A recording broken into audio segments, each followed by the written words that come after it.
Presiden Ukraina Volodymyr Zelensky mengatakan bahwa negaranya belum mengumpulkan sumber daya yang cukup untuk melancarkan serangan terhadap Rusia.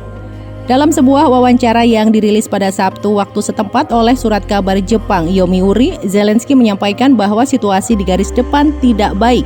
Ia menjelaskan Ukraina kekurangan amunisi yang cukup untuk operasi yang sukses.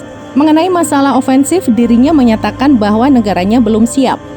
Diberitakan dari laman Russia Today pada Sabtu 24 Maret, ia mengklaim bahwa pasukan Rusia telah menembakkan peluru 3 kali lebih banyak dibandingkan pihaknya. Terkait hal ini, dirinya mengulangi seruannya kepada negara barat untuk mengirim lebih banyak senjata dan mendesak mereka untuk menandatangani pengiriman jet tempur. Merespons potensi dialog dengan Rusia, Zelensky bersikeras bahwa tidak ada syarat sedikit pun yang dibuat untuk hal ini. Ini menunjukkan bahwa pasukan Rusia harus meninggalkan wilayah yang diklaim Ukraina sebagai miliknya terlebih dahulu. Di sisi lain, Rusia telah berulang kali mengatakan bahwa pihaknya terbuka untuk melakukan pembicaraan dengan Ukraina dengan syarat mengakui kenyataan di lapangan, mengacu pada status baru 4 bekas wilayah Ukraina sebagai bagian dari Rusia. Spekulasi tentang serangan balik musim semi Ukraina yang akan segera terjadi telah dibahas media barat selama beberapa minggu ini.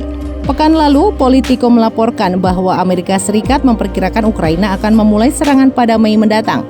Hal ini disebut dimulai dengan pasukan Ukraina berusaha masuk ke Crimea, baik dengan menyeberangi sungai Dnieper yang dianggap sebagai pilihan yang tidak mungkin atau bergerak keluar dari posisi mereka di utara. Pada waktu yang sama, The New York Times melaporkan pejabat barat khawatir bahwa upaya mahal Ukraina untuk mempertahankan kota Artyomovsk Donbas yang strategis dan dikenal sebagai Bakhmut di Ukraina dapat membahayakan serangan yang akan datang. Hal itu karena negara barat tidak akan dapat mengisi kembali stok amunisinya dalam waktu dekat.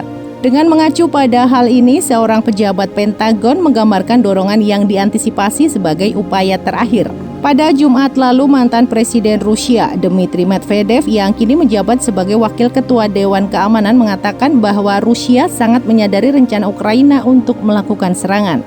Rusia juga mencatat bahwa staf umum Rusia membuat penilaian sendiri mengenai masalah tersebut dan merencanakan serangan balasan.